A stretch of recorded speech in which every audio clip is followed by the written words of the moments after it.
Hello there, guys. Welcome back to another episode of E&Ftv. Thank you so much for tuning in again, most probably from your homes with the current climate. I just want to say a huge thank you to Philip Gardner, who's joining us today, who's actually the commercial director over at Almarose Hotels.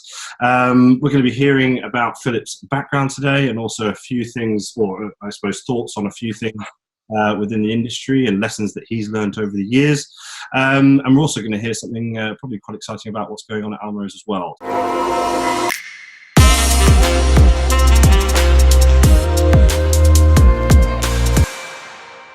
So thanks very much for joining us today, Philip. I suppose, with everything going on at the moment, I take it you're in your, is this your living room or study? Study, yeah, in the study. Trying to get a bit of separation. I'm in my living room with a lovely brick wall behind me. Unfortunately, it's not real brick; it's wallpaper. I'm a little bit cheap on that front. But anyway, thank you again for coming on today. Thank you for taking the time. I suppose first off, just for anybody who's not worked in revenue management before, or maybe students at one of my universities, it'd be really interesting to understand what your background is, how you came to be in revenue management, and I suppose how you got into the job you're in now. Yeah, sure. Well, it all feels a very long time ago, but I think I've been working this year. It will be 23 years full time. So I actually left school after A levels. I didn't go to university, and I went straight into work. I was very keen to get started in the hotel industry, and I kind of took a job in the big smoke up in London at what was at the time the Hotel Russell, which was part of Forte Hotels, and I took a job in the reservations department, and that's where I started. And I suppose it was at a time where reservations and revenue management were certainly much more akin to perhaps the sort of relative position they have to each other now. And they've definitely grown apart in terms of becoming kind of their standalone discipline. But it was at the time where sort of revenue management was kind of coming out of reservations. So it was with that and similar roles. I did that for about a year, and then I joined, what was at the time Bass Hotels and Resorts, which is now IHG, at their property, their Crowne Plaza at Heathrow. And I had 7 years with, what's now IHG at that stage, in various on-property reservation management, meeting and event sales, that kind of area of the business, and then moved into a regional revenue manager role within the group, and then at the end of that 7 years I left. It was time to go back to London, so I left IHG, which felt a very brave move at the time, but I was by that point probably only 25, 26, and wanted to really do a kind of a big London role. So I took a job with Marriott. They had and still have a fantastic reputation, and particularly at that time in revenue management. So I took a role with them and did 3 or 4 roles. The last one being setting up a cluster revenue management team for London. And I did that until 2010, commuting backwards and forwards to my home in Oxford. And in 2010, I was reacquainted with IHG, did a couple more revenue management roles for them, most recently responsible for the managed hotels in continental Europe, which was great because that was my first role outside of the UK, learning different markets, and it was very, very interesting. But then it was time, I think at that point, after 17 years, to perhaps ensure I wasn't a one-trick pony and look at other opportunities, and certainly wanted to stay with IHG at that point. So I took a broader sales and marketing commercial role, working for the chief commercial officer really doing all of the planning around all of the different commercial components of IHG in Europe, putting together our plans, making sure that they, hung together, and making sure that the budget that we had was allocated for the different activities. And that gave me a great insight into a much deeper insight into different areas of commercial. Obviously, I had a reasonable understanding because I'd worked in the business and worked alongside the functions whilst I was in revenue management. But this was to a much deeper level. And from that, it enabled me to go back into the Europe leadership role for revenue management, the VP role within IHG. And I did that until August 2018. There were then quite a lot of changes and a lot of restructures within the business.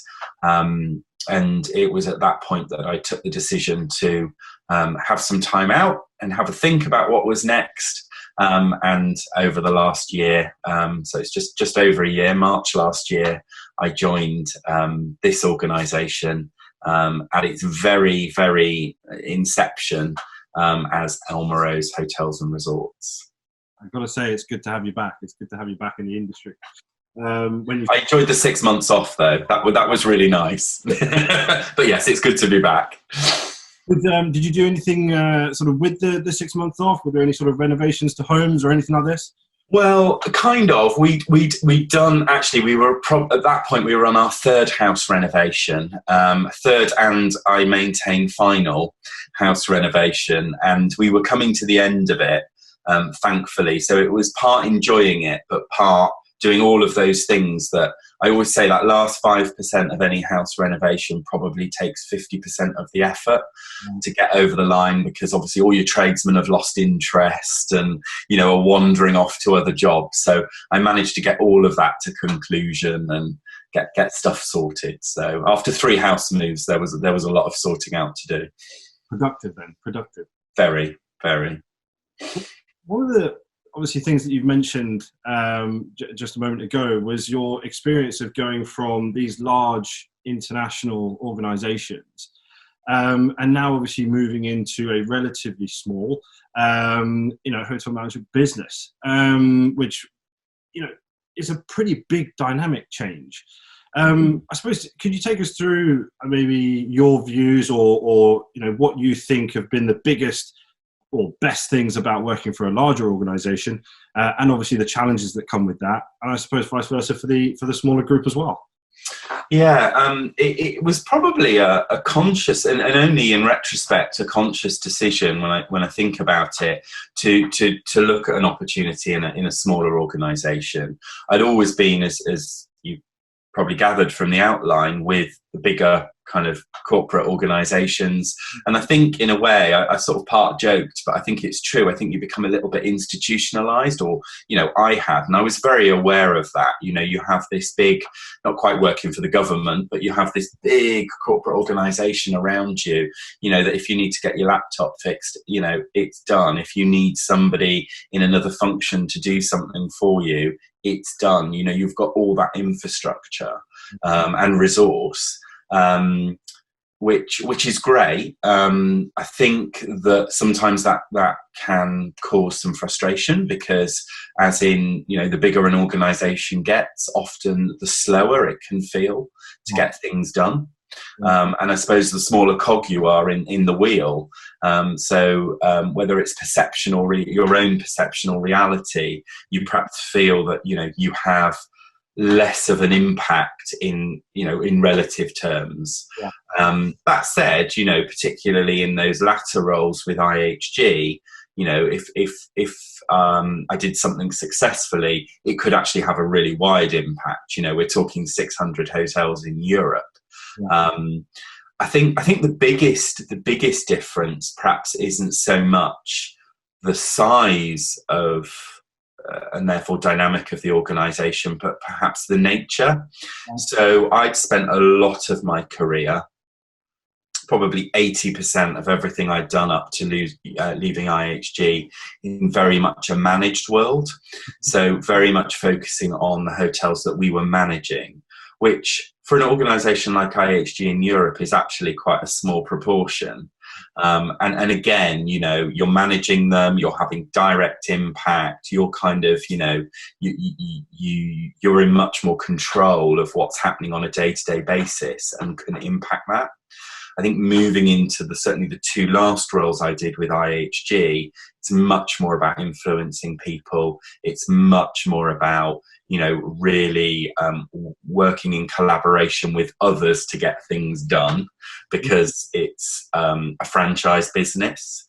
Therefore, yes, there's certain things a brand can mandate, and through good relationships and good influencing skills, you know, there's definitely an impact you can have, but ultimately it's not directly in your hands. And I mean, that taught me so much. I mean, that was probably one of the most valuable learning experiences across my whole career. That said, going back to a smaller managed organisation, it really felt like, wow, now I am again making a difference. And perhaps thinking back to some of those earlier experiences. Definitely. Well, actually, coming on to, I suppose, experiences and learning curves and things like that, obviously with your diverse career to date, I imagine, you know, you've learned all sorts of lessons, but if you were going to give us, say, 3 of the biggest lessons that you've learned over your career to date, maybe, you know, focusing on the revenue management side, I don't know, I can imagine there's been some doozies down the line. I mean, have you got any sort of examples of that? Yeah, I mean, I think, I suppose it's very different sometimes, particularly over the course of your whole career, that to sort of almost separate what's a revenue management lesson and what's a life lesson, because I think you're having quite a lot of those at the same time. You know, particularly if I think about, you know, starting my working life at 18, you know, you learn a lot of lessons just through experience and age, I suppose. I mean, I suppose one of the biggest things, and it's probably quite relevant to revenue management, but I think the wider commercial world, is I learned reasonably early on that actually you can't just rely on the data. You know, it's about the insight that, you know, you're gathering, and actually there is no more powerful way to make good decisions than asking the customer. And I think, you know, early on, and perhaps I didn't realize it at the time, but certainly looking back, I think, you know, some of the decisions that I've made would have been a lot more successful had I have taken that lens, rather than just sort of, you know, relying on data only, and therefore perhaps on top of that making some assumptions, where actually some further insights, some clarity, some customer research would actually have substantiated that. And I suppose that I learned that lesson certainly earlier versus later, but you know, in that role in IHG, where I was working across the different commercial teams, I think working with marketing really taught me that, because, you know, in the world of marketing, well, in any commercial function, but certainly in the world of marketing, you know, the voice of the customer is absolutely paramount, and I think we don't apply that enough sometimes.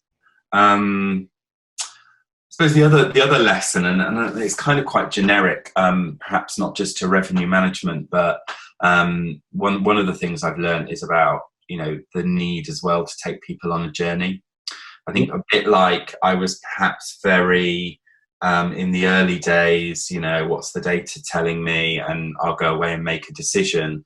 I perhaps had a tendency to make decisions much more in isolation, particularly in the spirit of, you know, I'm somebody that likes to get things done. Let's just get on with it, you know, and actually I'll just crack on. And it's not, I don't think it's anything ever deliberately about not being collaborative. But I've certainly learned the art of collaboration. And I think, you know, yes, I've learned elements quite early on, but I think particularly in that world of franchising, if you don't do things in collaboration, if you don't take people on the journey, your results are either non-existent or very, very short-lived. They don't get traction, they don't get momentum, you don't get the buy-in. Yeah. And then I suppose the biggest lesson, and this is I suppose a life lesson more than any of them, is about perspective. Yeah. I think that early on, as you referenced, I've as I'm sure we all have, dropped some right clangers in my time around, all sorts of decisions that have then meant that, there are consequences I've needed to unpick. We've perhaps not achieved the results that we could have done, all of those things. But I think it's always really, really, really important to maintain a perspective. And as I often say, every morning up to now, that the sun has always, risen. Whatever's happened, whatever, almighty cock up has happened the day before. And yes, we need to learn from those, but equally we need to keep things in perspective as well, because I struggle to think of an example which actually teaches us that they can't have been that, I'm sure they were huge at the time, but in the fullness of time, they're not that significant. Could not agree more.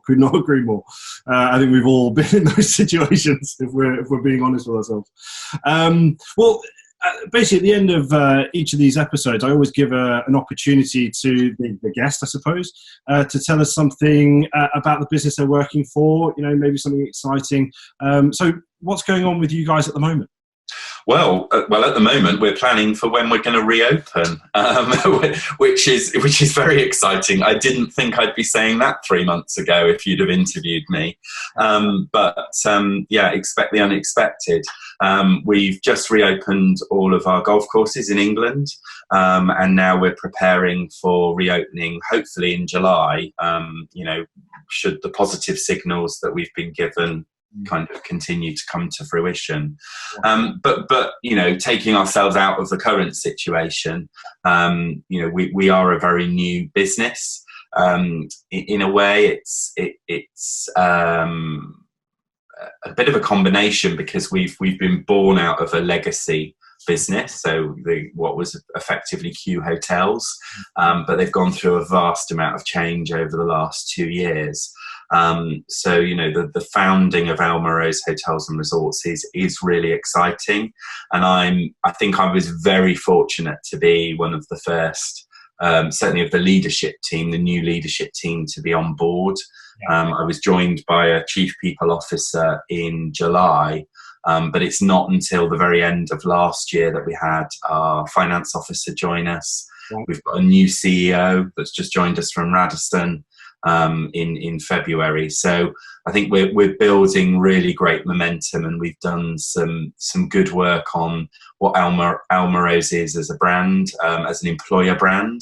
But as you can imagine, in the commercial world, I'm putting a lot of time and effort thinking about how we talk to the consumer about our hotels, because probably Almarose doesn't mean an awful lot to a consumer. So we are thinking about how we talk about the brands that we operate. So Delta by Marriott, Doubletree by Hilton. We've got the Mercure by Accor in Bristol that's just joined us.